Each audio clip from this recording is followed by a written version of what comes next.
Hi guys, this is my farewell to you. This is not how I expected to say goodbye. I expected we'd be in a classroom and I'd be able to talk to you face to face. I expected I'd be able to look in your eyes and see what you were thinking, talk about how you were feeling.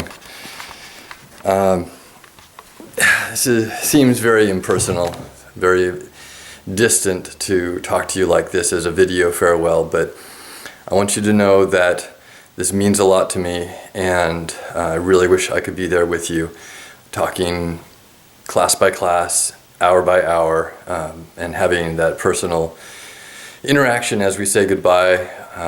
We could do a video conference, but still, not the same. So, I already miss you. I miss seeing you every day, walking into the classroom. I miss talking with you. Whether it's about school or about something else.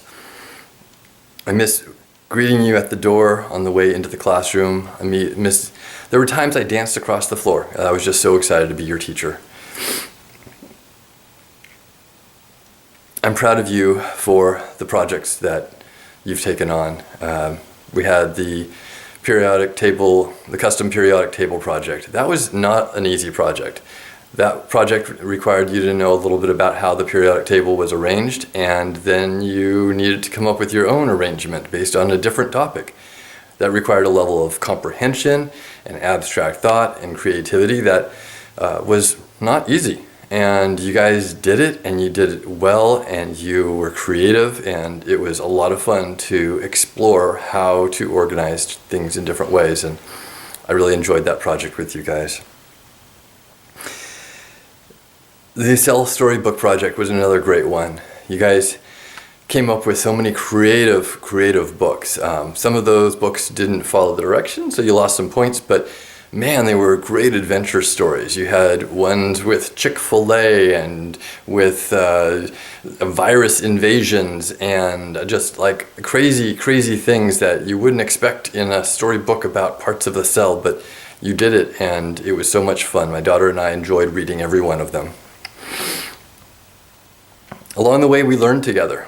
Every morning I'd get up at 5 a.m. and I'd scan the news stories looking for some type of science in the everyday that we could learn about together, and I'd prepare something, and I got to learn. I was so excited to learn and then share that with you and talk about it with you, and we got to see so many incredible things that surviving the 2019-2020 school year. We had things like fires and wildfires in California, wildfires in Australia, power outages in California, earthquakes in the Mediterranean. The Caribbean. We talked about earthquakes there. We talked about hurricanes.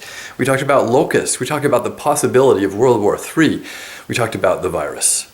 And now we're at the virus. And I've stopped talking about that largely because you guys are already living in the middle of it.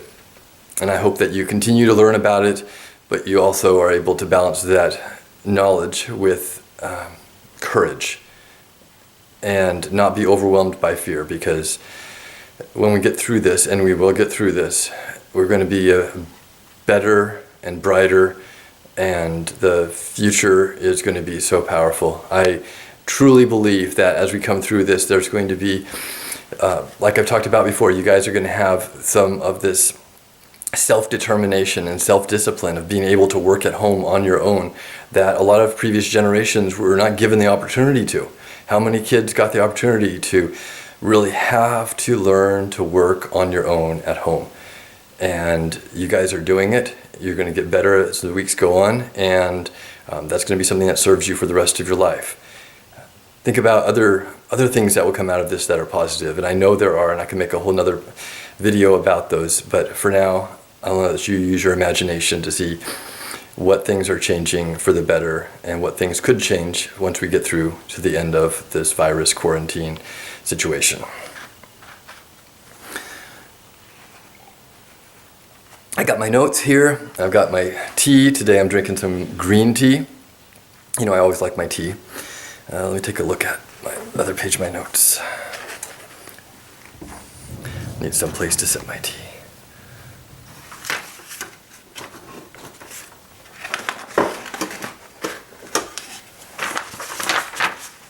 All right, page 2. So you guys do have some immaturity. There's some silly antics that I was trying to think of examples of this morning, and it was just escaping me. But so many silly things that made me laugh because you guys are still kids and you get to be kids, and I want you to enjoy being kids for a while longer. But you do have some maturity too. So like, for example, you would maybe be sitting on the desk in class, or you'll be eating, or you threw something across the room. You had the maturity to respond when I called you out on it. I said, all right, I need you to come in at lunchtime. And you would. You came in at lunchtime and you'd talk about it with me and you'd pick up the room for me. And that showed a level of respect and responsibility that I am proud of you for, because that shows that in the future, you're going to be able to be an employable person. You'll be able to have a job. You'll be able to communicate with people. Instead of just waiting for them to give you a punishment, you're going to be somebody who actually works with somebody else. I got to know you. You told me your hobbies, your sports, your soccer, your dance, your pets. You're making art, you're making music, you're writing stories. Do you even realize how amazing you are?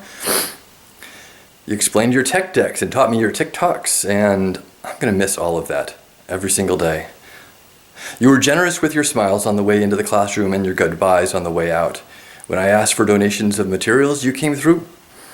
There were shared Halloween candies and thank you notes and mugs and drink cups and gift cards and birds. Yes, birds. We've got birds. Birds. I don't know why birds. I look forward to seeing you every day. I'm going to miss that. Yes, every one of you. I got to know some of you better than others, the loud ones at first, and then the ones who asked questions. But as the year went on, I saw you trusted me more and opened up in different ways, even the quiet ones. You told me things about your life or asked me things about mine. You posted it in Google Classroom in ways that let me know a little bit more of who you are as a person and how you treat others. And you guys were amazing. I'm really grateful that I got so lucky to be your teacher. This just doesn't happen every year. Some years you have 1 or 2 students that stand out, or 1 or 2 classes that were really great. This year you were all amazing. And I will look back on this year as one of my best years ever. Sincerely. So now comes the moment I have to leave you. I truly hope to see you all again. I'm hoping that I'll be your teacher again, perhaps next year. Even if I'm not, feel free to send me a message or say hello sometime. I'd really like to find out where your life goes. You really are special. You really are. I want the best for you. I want you to be kind and ambitious. Make mistakes. Learn from them. Learn how to love and how to be loved. You are incredible people already, and I can only imagine how incredible you're going to be later on. Stay safe, stay healthy. Goodbye.